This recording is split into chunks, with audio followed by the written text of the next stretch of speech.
Okay. Coolios. I can change it. Hold on. Okay, for some reason my headphones are just like, no, I'm not gonna take you. You probably are dead. Alright. How about this? Oh dear lord. This is better. Sorry, I can do better. Oh god, no. Please, I Is that really bugging your ears? uh, that's really bugging everything.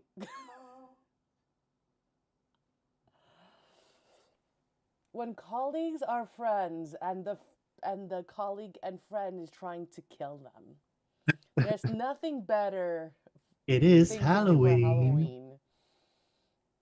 Oh I can turn my dear reverb up even. goodness. La. No. Just No, she doesn't like that one. Here, I could do better. I can do I better. Hold on. uh, What? help.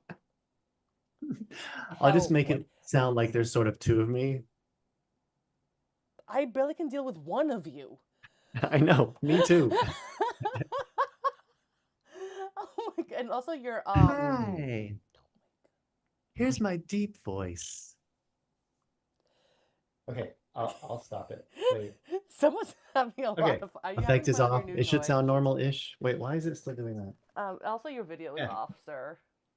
What? Oh, that makes it even more fun. Okay. I forgot that it's automatically video off. I don't know why it is, why it's like that. Oh, that is Okay, hilarious. still. Okay. Yeah, I'm using this microphone for my special effects. For all the youngins listening, if there are any. Everybody loves pitch correction.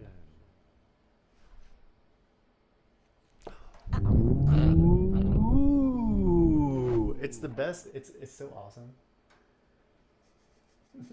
I'm just gonna hide under my table for the whole podcast. I'm gonna do the entire podcast pitch corrected. No. No. Okay. I'll just put it back on the piano. I wonder, it wasn't very loud either. So trying to pitch correct my piano, it doesn't do anything. Thankfully, it shouldn't. You would I was hope. like, Actually, no, I'm pitch correcting for key, so it might be. It's you know what? It's not sending it back to my ears because I'm hearing the original. Yeah, so if I try to play a C sharp, it's probably trying to pitch correct it, and it doesn't know what to do. it's like That's that's fine. perfect. Like that's Oh wait, no, that's because I turned the effect off. Oh. This is supposed to be chromatic. Like at Yeah, the it's end. supposed to be chromatic, but I'm pitch correcting it for C major.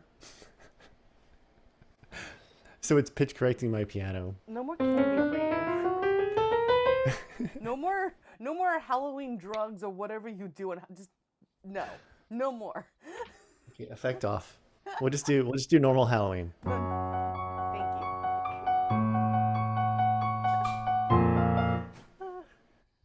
That. That. That one. I'll Okay. say that theme song is like one of the best Halloween themes, like theme songs. Yeah, things. Ever. I mean, even things at all. It's one of the best Halloween things. I mean, I'm not a big fan of like movies like that, but I love the music from it. No slasher films. John Carpenter was a genius. Or is he still alive? I don't even know. John Carpenter. So, Maybe. oh, and not John Carpenter from the Carpenters. There we go. He's the one that comes up when you type him in. Oh no, he's still around. He's 76. Good. All right. Well, happy Halloween, everyone. My name is Yes. Rosita, And I am Philip. and it is Halloween. Yeah. So we're going to talk about horror stories of teaching. Wait.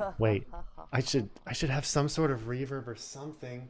Isn't there something I can add to this? Now I just wish Oh, I. there's got to be. Of teaching. There. I'll add some reverb at least, at the very That's a least. reverb. I was expecting it's more of like Tales of the Crypt type of thing, you know? Horror stories of teaching. I'm switching mics. This is my normal mic. This is my not normal mic. You get it. So if you hear me do something weird like that, that's just me. I did not have caffeine today, so you're lucky.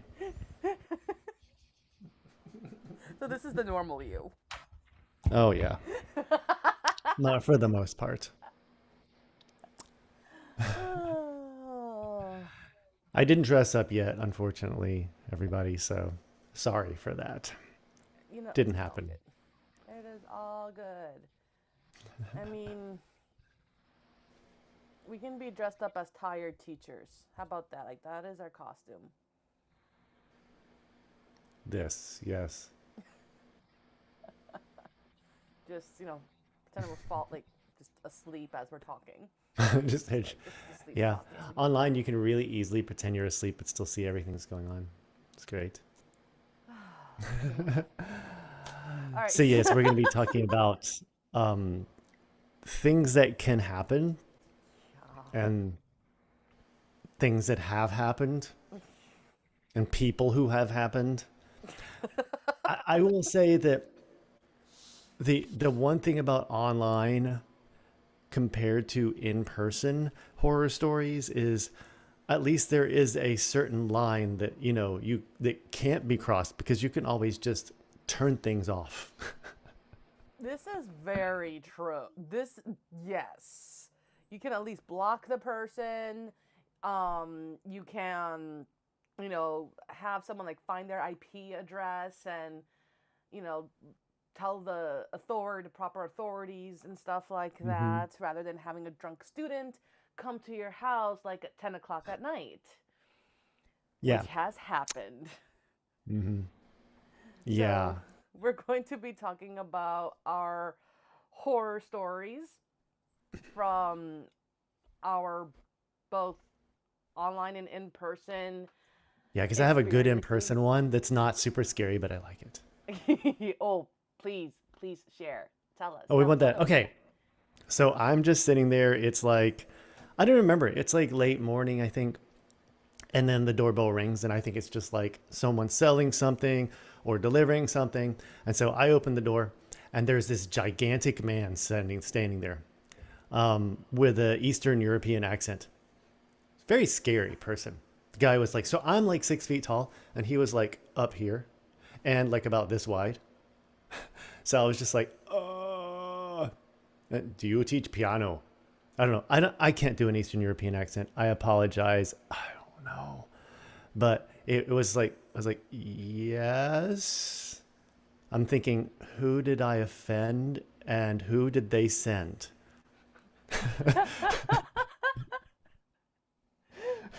And and it's like, I'm here playing hockey for the local hockey team, and I love Chopin, and I want to learn to play piano. And I was like, oh, that was about as far as the horror went from it, but it was a little bit scary at first.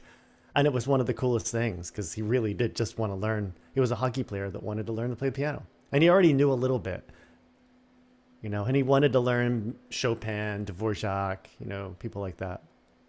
He was Hungarian. That's it. No, he wasn't. He was from a country next to Hungary. I don't Um, remember which one. I don't. It was so many years ago. This was like 12 years ago. I really don't remember. If I look at a map, I might. Not that it's really that important. was it Austria? He wasn't Austrian. I know he wasn't Austrian Okay, I'm just trying to think of. because his native language wasn't German. Okay, Romania I don't know. He might. You know what? I or think he was Croatia? Romanian. Croatia, because It was either Romania or Croatia. It was one of those. But I know his native language was not something. And I remember him telling me when we would talk about. Well, maybe he was. It was one of those three. I just remember when we would talk about different languages, an Eastern European. I think it was like he was. I said whenever I see Hungarian written down on a page, it looks like gibberish. He says, "Yeah." He said, "I'm Eastern European, and it looks like gibberish to us too." That was like I just remember that little conversation.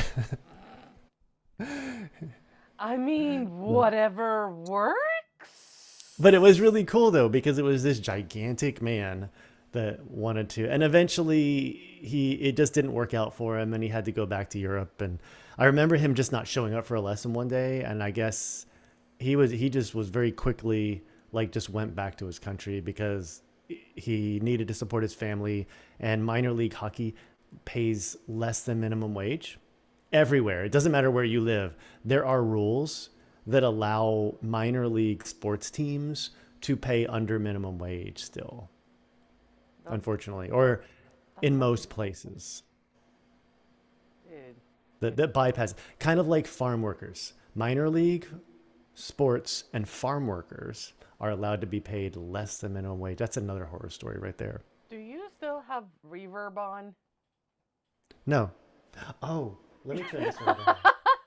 It's in the distance. It's way over there, and it's sort of pointing towards me. So, is it still doing it? No. Oh. Okay. It shouldn't still be doing it now. I just said effects off. I turned the effects off. See, for anyone's wondering what I'm doing is I'm using this little fun device. It's made by Zoom. It's lots of fun. If you wanna pitch correct yourself while you're singing, go right ahead. Just don't send me the audio. It will do it for you. It will also chorus your voice, harmony. It's pretty cool. Lots of fun. It's fun to mess with. It was a couple years ago. That was my Christmas present to myself. Oh. Toys, vocal toys are fun. Vo- Vocal toys are fun. They can be fun. Yeah. Actually, any like tech that's related to Yeah, music tech related. vocal toys. I mean, it doesn't matter if, the cool thing about something like that, let's say somebody is a guitar player and singer and plays and sings somewhere, and they just need for a short section of a song a little bit of harmony. Something like that will do it for you. And it's a good way to do it. You can get a foot pedal that controls it. You hit the foot pedal and boom, there's chorus, and then put the foot pedal on, hit the foot pedal, and you have it set up to what do you want? Do you want a third up below, a third above? Do you want both because you're weird like I am? Which is what I did when I did the harmony. That's why it sounded so that's why it was making Rosita's brain melt. Mission accomplished. And Anyways, lucky for me, I didn't have to hear it because I don't hear any of it. I just let you I hear am going it. to make you watch. Oh, I know the it's on the podcast. recording. I Oh know. yeah. It's fun. You know what? I will probably just text your wife like, "Hey, if you ever get mad at him, just put it on this particular episode." You're welcome. Okay, so that was my short, sweet, easy, in person, not so scary horror story. But you were scared. Yeah, for a little while. Yeah, So, but you would have been too. and guys, even though while we're keeping things fun and festive for Halloween, but the message that we're trying to get across is actually going to be a serious one, especially if you are teaching online, whether you're a tutor, if you're working at an online school. The internet, as we know, it can be such a wonderful place for learning. Yeah. With that said, it can also be just as equally terrifying if we, as not only just educators, but also business owners who own an education business, don't follow the right practices. Right. And we're going to share our horror stories, and we're also going to be offering tips and encourage you guys to share your own experiences in the comments. So, Yeah. um, now we actually had we met up yesterday online, Philip, and we were We did? talking. Oh, Yeah, I don't remember that. I'm just kidding. it's okay. I sent you the notes.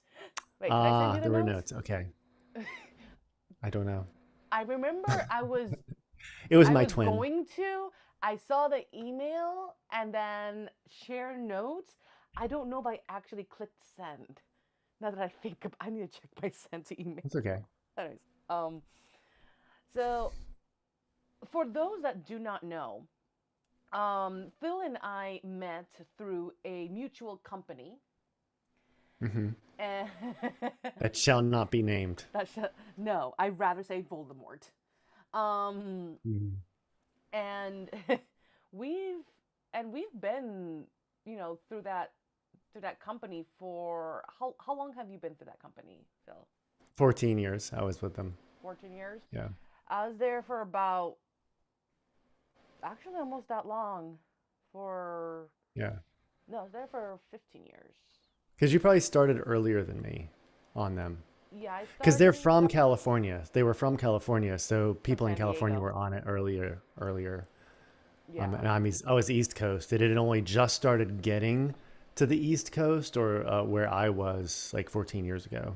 Mm-mm-mm. I Yeah, they can't were believe. using, I don't remember what marketing they were using. It was that free marketing that I just would go on, that we all used to go on. I forgot what it was called. Doesn't matter. Yeah.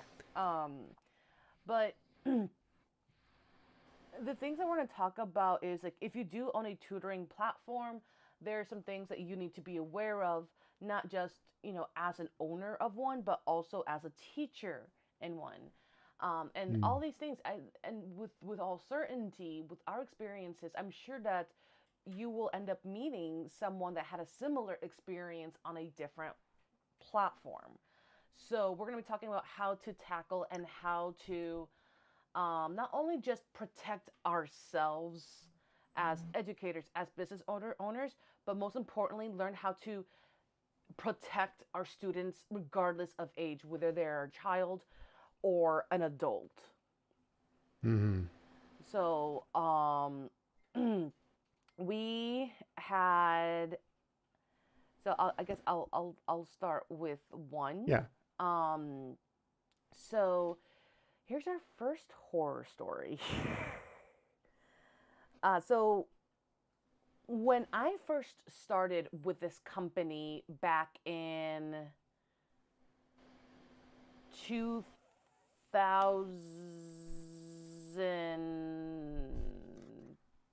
2010, I'm gonna say. Probably earlier than that. Probably earlier than that, but yeah. Maybe, yeah. Um, the thing was that, when I first started out this company, they vetted teachers. And I cannot stress this enough. If you own a tutoring platform, you need to vet your tutors. You need to vet teachers. And and through the course of the years that I was with this company, they stopped vetting. And background checks were only optional until what, 2020, 2021, Something like that. Yeah. when it became mandatory. Yeah, they realized it was A bad idea. necessary. Yeah, it was Yeah. necessary for. It was a bad idea not to have a Yeah. mandate of having background, especially as educators. And even background checks don't tell you everything. I mean, someone can have a completely clean background check and there could still be issues. So, I mean, things can get through, obviously, but it does help. Yeah. We want to have like one, like up to like the federal level, because we have to, especially when dealing with children, it's going to be in the record if you're a pedophile, or Yeah. and like any form of sexual harasser or anything of that form. Yeah. And well, this particular company, anyways, well, I'll talk about a student. Um, so Sorry, I'm no, it's okay. So it's like walking into like, he was never in any of my lessons. I just heard about him. it's, oh, that person. Luckily, we'll talk about that dude, but Oh, you're not thinking about that one. Okay. yeah, we're not talking about that one. Uh, It makes me laugh. so there were several instances, and there was a sexual harasser, Mm. and we had this particular company had a project that focused on group lessons, and they started off with a cell where a lot of people can join in for free, and let's just say it wasn't really mandated. And so I had three experiences in where I was teaching a Spanish class and there were kids present. Now, in this platform, the way that how it was set, the students who participated couldn't hear or see each other unless if they were spotlighted. Okay? With that said, the teacher was able to see and hear everyone. And this was actually one of the things that I really did enjoy, one of the options that I found just very Hmm. useful. And especially in this case where this particular student in the US um started, I'm trying to find the word that YouTube won't block this, but did an inappropriate repeated action with certain sounds and saying that he was getting excited to my voice as I was teaching Spanish. Hmm. And Yeah, this is the guy I was thinking you were talking about. oh, that guy? Yeah, he was never in any of my classes, luckily. Oh, okay. Because I was lucky. there were a few. This Yeah. was back in Oh, it could just be one of them. There were a 2018. few that were There like were a that. few, yeah. And I called the company. I blocked them first of all, Yeah. immediately. Called the company. They're like, okay, thank you for letting me know. Rolled eyes, and and then they removed his account. They deleted his account.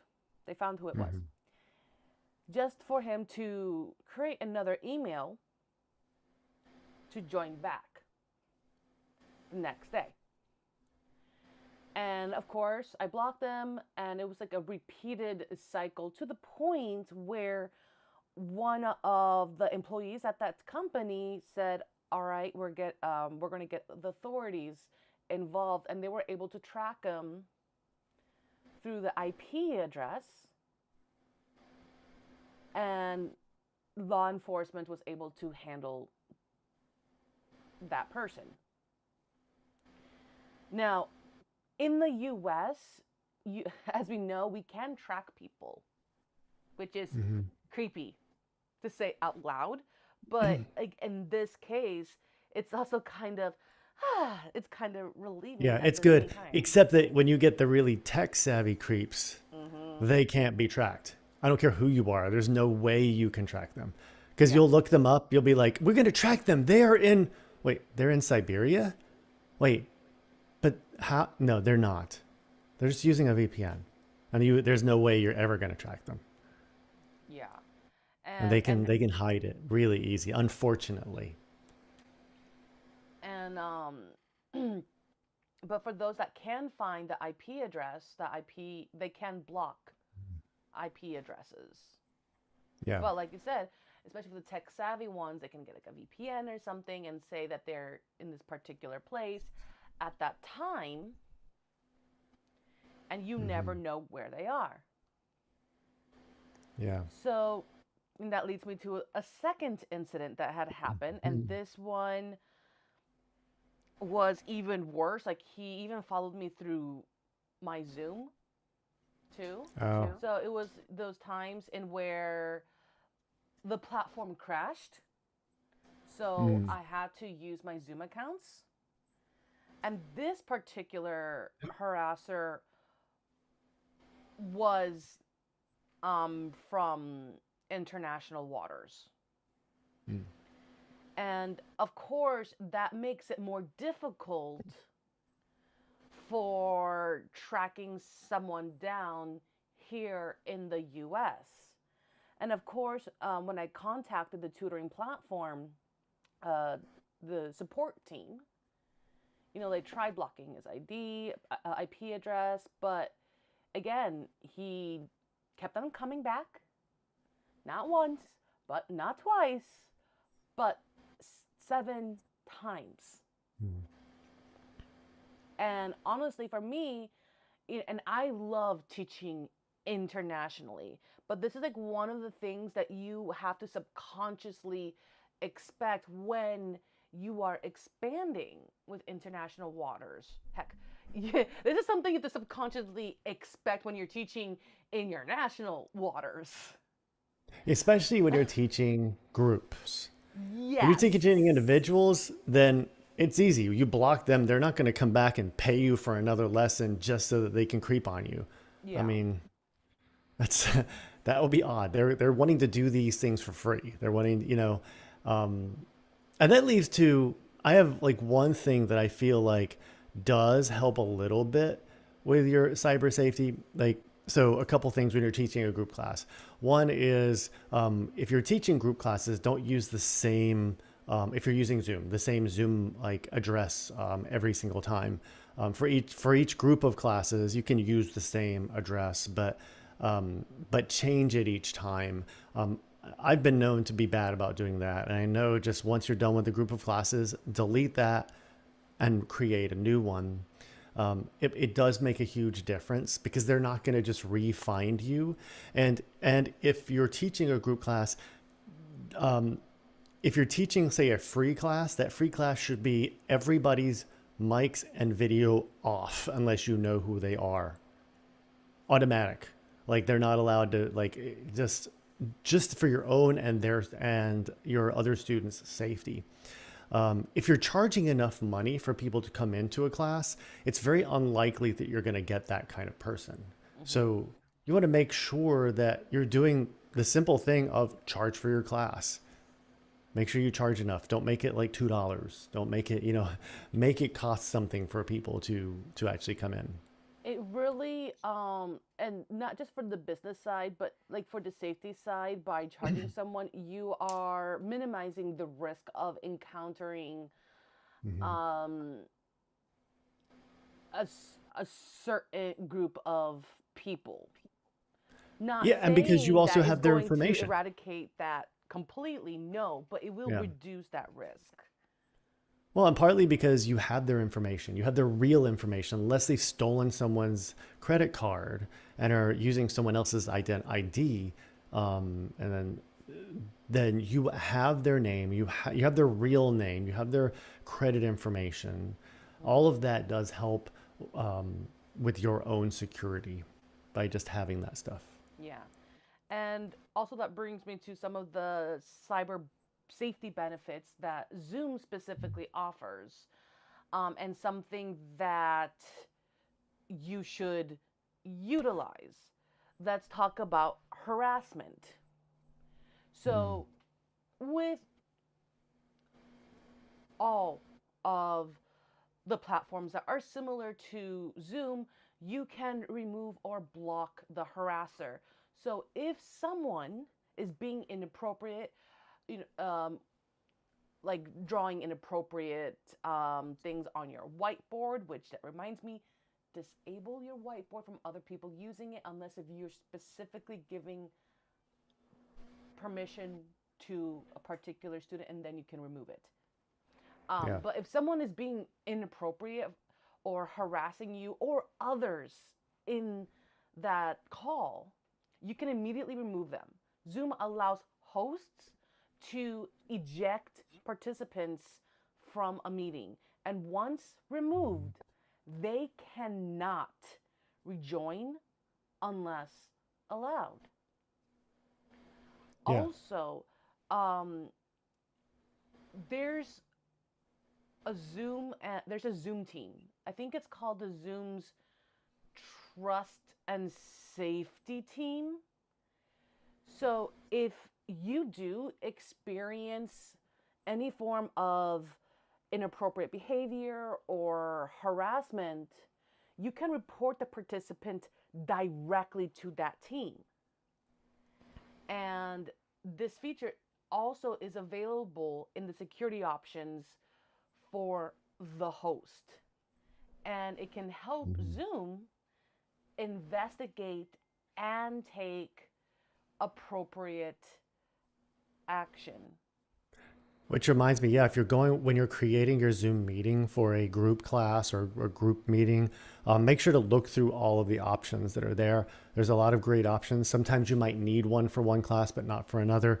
So make sure you look through what is there. Simple things like, do you want everybody's video and mic to be on right away, or do you want them to be off? I mean, just simple things like that. Yeah, it can temporarily handle the situation until you remove that Yeah. particular Like for me, individual. for example, for my private lessons, I don't use passwords, but I do use the waiting room. If I have a Hmm. group class, I like to have both. For private lessons, I mean, the waiting room's enough because somebody else comes in the waiting room. I'm not letting them in. like, Yeah. and they can't break through that waiting room, at least not anymore. And hopefully, no one's figured that out. I mean, and if they do, Zoom is really good about fixing those holes in the security as quick as Hmm. they can. And another thing that I also utilize, especially with bigger group lessons. So actually, I had to do this the other day as I was doing a free business and educational, like how to build your education business startup Mm. workshop. I locked the meeting. So at a certain time, I cut off people who wants to enter. And That's a good since this was idea. a free workshop, it's more of a safety measure than anything else. So when we lock the meeting, once everyone who needs to be in the meeting or signed up for the meeting, you can lock the meeting to prevent anyone else from entering. And this can be useful if if someone has repeatedly tried to join and disrupt your session. Hmm. It's really good. Also, another thing too, and this also applies to Google Classroom as well. Google Classroom, Google Meets or whatever Meat, yeah. now it's called. Same thing. Yeah, uh, you can also restrict chat features. So I don't know about you, Phil, but I Mm. know with me and other female online teachers, we've encountered a lot of inappropriate conversations happening in a chat while giving a lecture. Hmm. So, and I'm specifically talking about Zoom, and I know Google Meet it does the same thing. Um, you can restrict the chat features, and this helps mitigate um, Yeah. the harassment through chat messages. And you can also disable private chats, restrict chat to host only. If you have a moderator, which if you can grab one, that will be fantastic. They can also help you with that.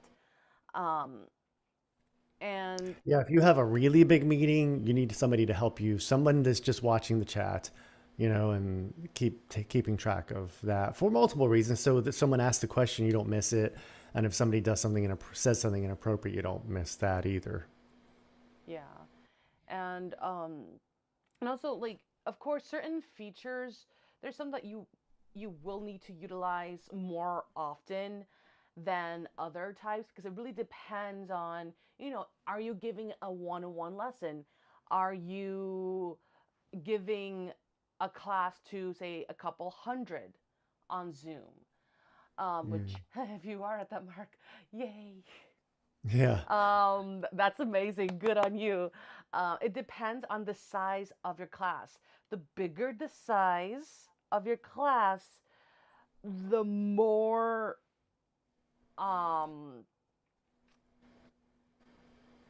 the more cautious you will need to be, and the more and And you different know that if you're features. teaching 100 plus, even 50 plus people in a classroom, that best practices are that everyone is muted. You don't have to necessarily turn all videos off because their videos are so little tiny that even if they take all their clothes off, nobody's going to see it. But just making sure to at least keep their audio off.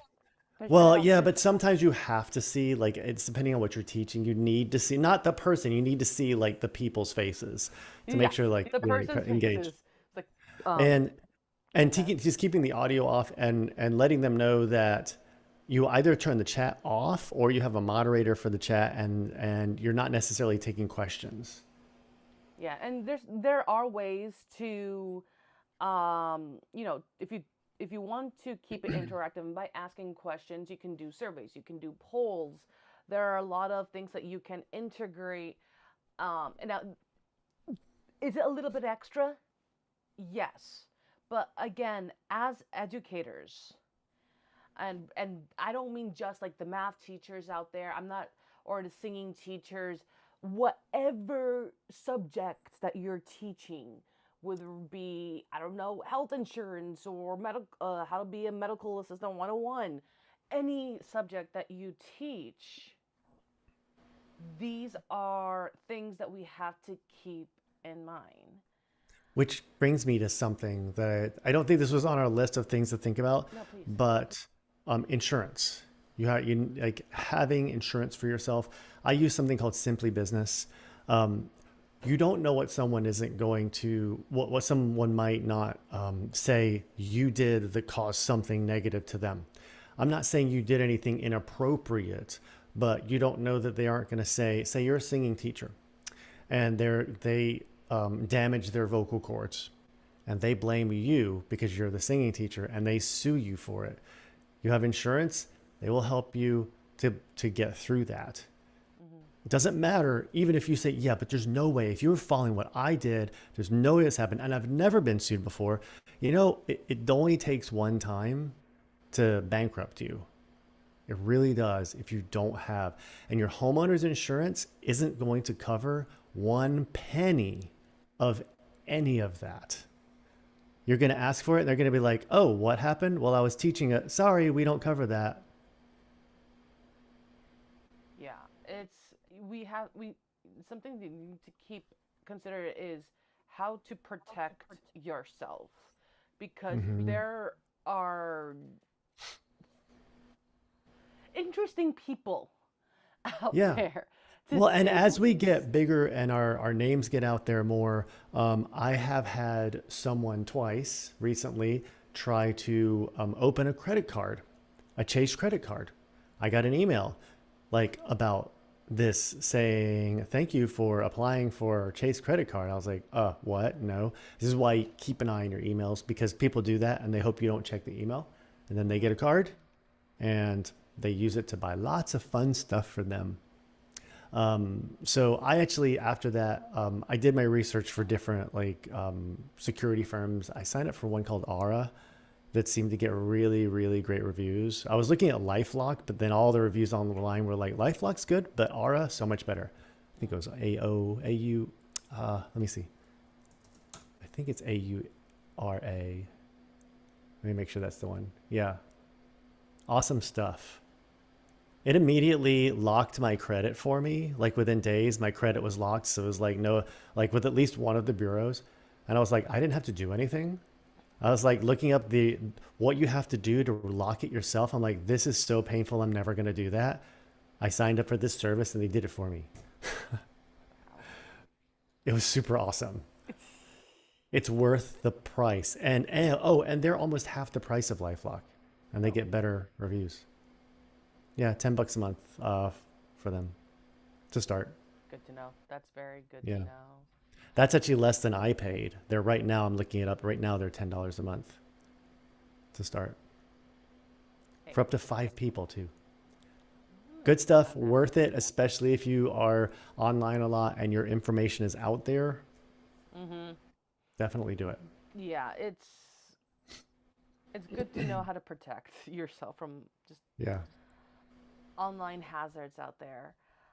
But before we get into more horror stories, because I want to know more of your horror stories too, um, is that again, like all of these things about when talking about harassment online, that a lot of these online platforms like Zoom are going to have similar services. Hmm. And when And when a situation gets to that point, contact Zoom, contact Google. They have teams for this. And if it's severe enough, they will do an investigation. And if Hmm. needed, um, and if needed, they will contact that local law enforcement. Yeah. Now, when we say contact, there isn't a phone number for Google. Trust me, there isn't, because when I've had YouTube issues, there are not people to talk to. There's a But you, specific team, and that you'll it's a find. contact form. Yeah, there's contact forms. Mhm. They tech companies now do not take phone calls at all. Some of them might have chat boxes, but for the most part, they just want you to fill out forms. They read through them, see which ones are legit, and then they will contact you back. They're good about that Um, usually for well, that something kind like of this, thing. like there's actually like there are like with Zoom, last time I checked, they actually Mm. had a number. Okay. So always just look up the information, look up their trust and safety team. Yeah. Okay, and honestly, if there's a number, I would still do that contact form or that chat box as well. So there is documentation. That is important. Yeah, you definitely want that. And with these companies, I know sometimes we like to have a person to talk to, but sometimes having things in writing, it may seem to take slightly longer, but it is safer. You have everything, like Rosita just said, documented Mhm. for whatever the problem might be. So Yep. now I don't have a whole lot of horror stories. The only other one I really have is one that Rosita knows about, and it's not really a horror story for me. It It's was still a, oh my scary enough. God, it was a scary thing for others. There was this guy. That's the most I will say to identify him. That only makes, that takes out slightly more than half of the possible teachers. Or it's, yeah. So he was a teacher with his doctorate in music. You wouldn't think. You think, well, someone that goes through the PhD program and is a doctoral candidate and finishes it and gets the word doctor in front of their name, they're not going to be creepy, are they? Well, that means you didn't go to university if you think that. Like, so, number one, this guy, I had conversations online with him about teaching. He seemed like such a great guy. I was like, this guy's so cool. I like him. Found out that someone at the unnamed platform um, messaged me and said, "Did you hear about blah blah?" That's going to be his name right now. His Blah name is blah. blah blah. Yeah, I took that from How I Met Your Mother. His name is blah blah. Uh, so, well, blah blah and some colleagues of his were trying to solicit children for certain things that I will not elaborate on. And I said, wait, what? I was like, but I was just talking to him. He's like, yeah. She's like, we had to keep it quiet because we had the authorities involved and they had to find him and have enough proof so that they could get him and take him in without him getting loose again because then he would just disappear. I was like, oh my God. And she was like, and he's going to jail right now. So I'm now allowed to tell you. Now I'm allowed to tell you about it. I was like, that was super creepy. And he was a teacher of group lessons on the platform too. Hmm. But they didn't know at first because I guess background check came back fine, And it was also which it optional. can. Well, at that time, was it? For the group teachers, was it? I don't think it was for group teachers. No, it was still optional when that Was time it still? I happened. don't remember. Okay. That was still optional. That's why they made it unoptional again. I think Yeah, one of the yeah. reasons. After when that situation happened at that, but and please, I should also let know that this platform that we're talking about no longer exists. Yeah. Um, Well, as of November 15th, it well, will no yeah. longer exist. Well, But I thought they closed it it no down. longer exists for taking a lesson or getting a teacher or anything. The website is still up, but that's it. Okay, so November 15th, The it's website will closing no longer. down. But it's yeah, and this goes back to what we were talking about earlier in the podcast, is that if you own a tutoring company, you need to vet your teachers, make it Yeah. mandatory. And also, when having an education business, like I live in California, okay? We have one of the strictest rules when it comes to educational policies and regulations. Even if you're not a school and if you have to deal with children, you need to comply with those. Mm. You have to be on top of the laws, as laws constantly not only not change, but more so they get updated more often than not. And Right. we also have to follow compliance and regulations at a federal level. And this is because to keep our students and ourselves safe. Yeah. Because, as I It's briefly, it is as I, important. And I can say one other thing to add to that is when you are vetting people. So the way that this company did it when both Rosita and I joined, not only did they do a background check, they interviewed us. yes, I've only had two companies that did that. It was this one and GemWorks, which GemWorks has turned into nothing because I think it it was an interesting idea that failed. It seems like because I've tried to go to their website and it's not quite working right. So I have a feeling that just never panned out. But I had a phone call interview with mm-hmm. both of these companies and a background check done. And part of it is I mean, you're not going to always going to be able to tell. People are going to slip through. I mean, that's just the way it works in business. Unfortunately, there's a chance. But if you interview them, you can talk to them and try to get a feel. Use your gut. Seriously, I mean, I hate to say do that, but if your gut tells you something tells me that this person is just not right, but everything else adds up, then don't hire them or don't allow them on. It's okay. They'll find another way to make money.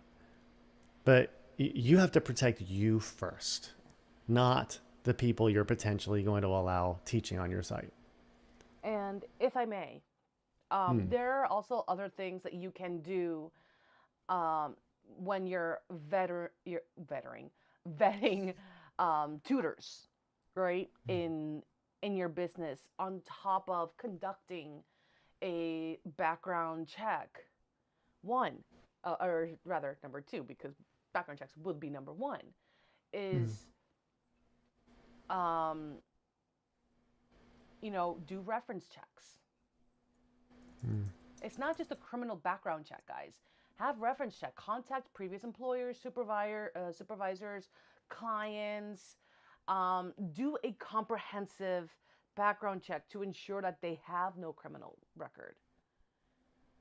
Um, and also to understand, that tutor's experience too, their work ethic, and their reliability. Also, verify certifications, Hmm. and outside reviewing the resume, like a resume, ask proof for credentials if so like for subjects that require like specialized knowledge, ask, Hmm. you know, go ahead and ask for copies. You do have the right for this, right? You do have the right as business owners to ask for copies of their diplomas or any form of certifications or other Or qualifications. whatever it is you want for your business. Yeah. Exactly, because again, this is outside cyber safety. This is Yeah. also about protecting you and your students, which cyber And safety. and you're more likely to get those better students. Mm-hmm. So I've seen a lot of something else recently, like on music platforms, and I get why they're doing it. But I don't think it's really the way to get the students. So this way we're talking about, I feel like is the best way. What I keep seeing recently is like this person who has a Juilliard degree is now teaching with us. I'm like, yeah, but nobody can afford her or him.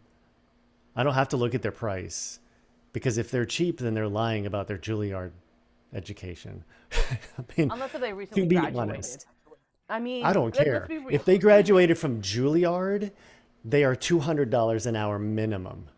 They should be because I mean, it's just like if you graduated from Harvard or Oxford and you're teaching English, tutoring English, you should be charging minimum $200 an hour Oh, because my you friend. have that degree to back up what you're charging. So Absolutely. you Um, do. the reason why I'm giving this smirk here is because there's a college in Irvine. I think it was called Westcliff University or something like that. Okay. And they were requesting someone to teach educational requirements to have a PhD, a doctorate, Mhm. and the pay was $45 an hour. Sweet. No, An not hour, sweet. an hour. I know I'm joking. An Oh, hourly rate. An hourly rate. Come on. You yeah. get now. I will say that universities do. They are not super high paid. A university usually does require a PhD. A lot of colleges only require a master's degree, but that But is still, super super low. yeah, That's yeah. even low. So That's community colleges, like my wife works part time at a community college in North Carolina, and then a college here. The community college pays less than the real college, the 4 year college. Of course, that's normal. But if you were a full time teacher there, now of course if you're adjunct, you get paid less than that 45. It's less than that actually. yeah. If But you once you put it all together.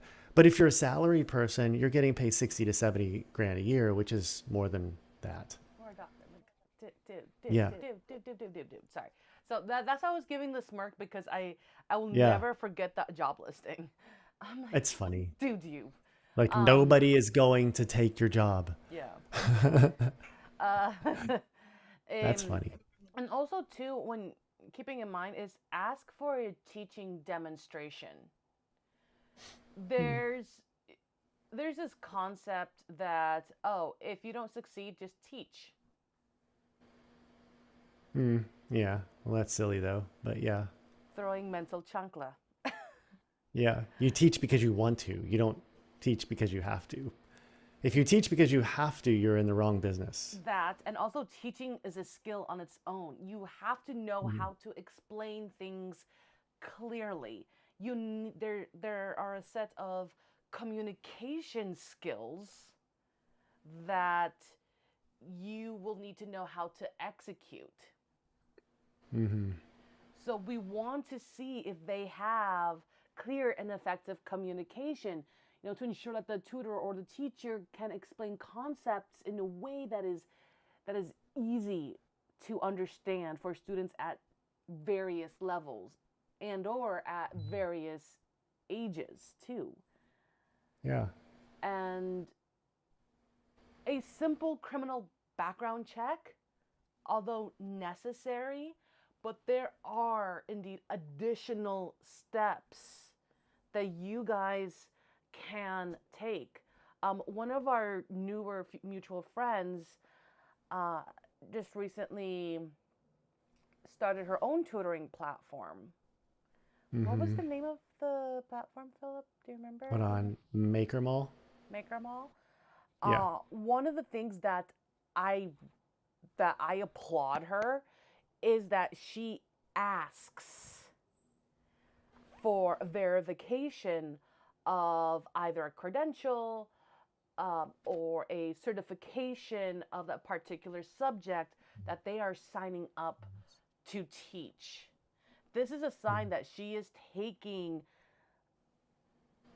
safety not only just into consideration, but also the desire and the need to protect everyone that's going to be involved in that platform. Yeah. And that is one of the things that I do wish, even though you were able to upload in the platform that shall not be named, you were able to do that on your own, but with certifications come with a number, right? And we use that number to verify, like, oh, this is actually a real certification, not something that you printed out from Canva. Right. Right. Yeah, and just know it's whatever you feel like you need. Um, for like example, like when we talk about universities hiring people with PhDs, my best teachers in college were people who didn't have PhDs. Not completely, but a lot of them were. They were the ones with master's degrees that just like my library teacher, my singing teacher, they had their master's degrees. They didn't have their doctorates yet, or and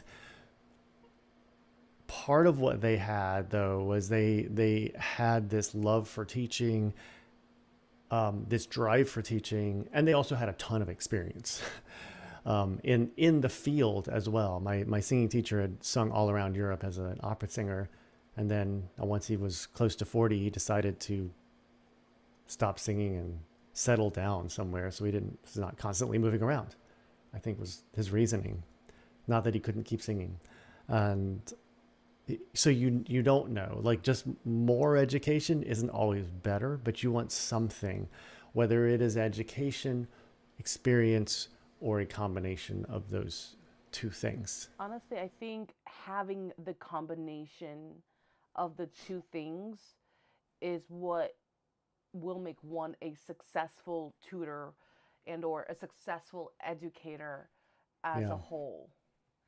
yeah, it does help. Just having So, the and I'm running out of time. oh, it's 10:30. It is. Holy smokes. Well, So, okay. So hopefully you found this information helpful. mm-hmm. Uh, and also comment below if you guys have any horror stories that you want to share. Please comment below. And also, if you have any tips too, let us know in the comments below. This is a community in where we want to share our knowledge with other educators and to Yeah. become successful educators at that. And please, and thank you for tuning in. Don't forget to like, subscribe, share all the social media stuff.